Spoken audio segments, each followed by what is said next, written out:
मध्य प्रदेश के बागेश्वर धाम में भारत का पहला हिंदू ग्राम बनने जा रहा है। इस ऐतिहासिक पहल की नींव खुद बागेश्वर धाम पीठाधीश्वर पंडित धीरेन्द्र कृष्ण शास्त्री ने बुधवार को रखी। 2 साल के भीतर इस गांव को तैयार करने का लक्ष्य रखा गया है, जहां करीब 1000 हिंदू परिवार बसेंगे। बाबा बागेश्वर का कहना है कि हिंदू राष्ट्र का सपना सिर्फ नारे लगाने से पूरा नहीं होगा, इसकी शुरुआत घर घर से करनी होगी। इसलिए उन्होंने हिंदू परिवारों के लिए इस अनूठे गांव की परिकल्पना की है। बाबा बागेश्वर का ये हिंदू ग्राम बागेश्वर धाम परिसर में ही विकसित किया जाएगा। इसे एक आदर्श हिंदू ग्राम के रूप में बसाने की योजना बनाई गई है। इस गांव में सिर्फ वही लोग रह सकेंगे जो हिंदू संस्कृति और धर्म के प्रति निष्ठावान होंगे। जहां जमीन बागेश्वर धाम जनसेवा समिति की ओर से उपलब्ध कराई जाएगी और घर अनुबंध के आधार पर दिए जाएंगे।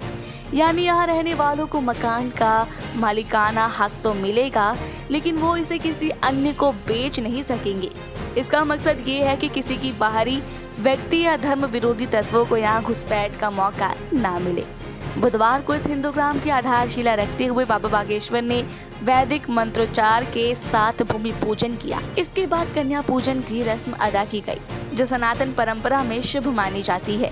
बाबा शास्त्री ने इस मौके पर कहा, हिंदू राष्ट्र की परिकल्पना हिंदू घर से शुरू होती है। जब हिंदू परिवार संगठित होंगे तब समाज मजबूत होगा और फिर हिंदू राष्ट्र का सपना साकार होगा। इस अनोखे हिंदू ग्राम को लेकर लोगों में जबरदस्त उत्साह देखने को मिल रहा है। पहले ही दिन 2 बहनों ने यहाँ घर लेने के लिए अपनी स्वीकृति दी और कागजी कार्रवाई पूरी कराई।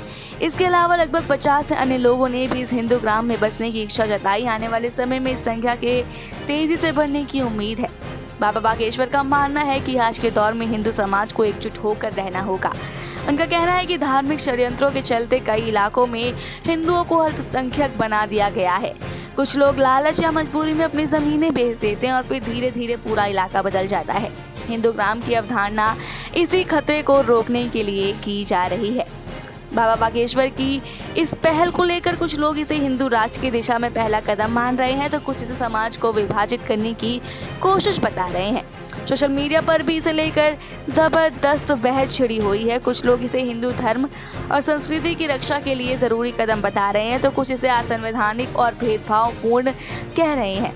हालांकि बाबा बागेश्वर साफ कह चुके हैं कि ये किसी के खिलाफ नहीं, बल्कि हिंदू समाज को संगठित करने का प्रयास है। फिलहाल तो ये पहल पूरे देश में चर्चा का विषय बना हुआ है। बाकी आपको क्या लगता है, क्या सच में ये भेदभावपूर्ण नहीं है, बल्कि हिंदू समाज को संगठित करने का प्रयास है? अपने राय कमेंट बॉक्स में जरूर रखें। ऐसी और वीडियोस के लिए देखते रहिए सौगंध टीवी। आप देख रहे हैं सौगंध टीवी, सौगंध वतन की।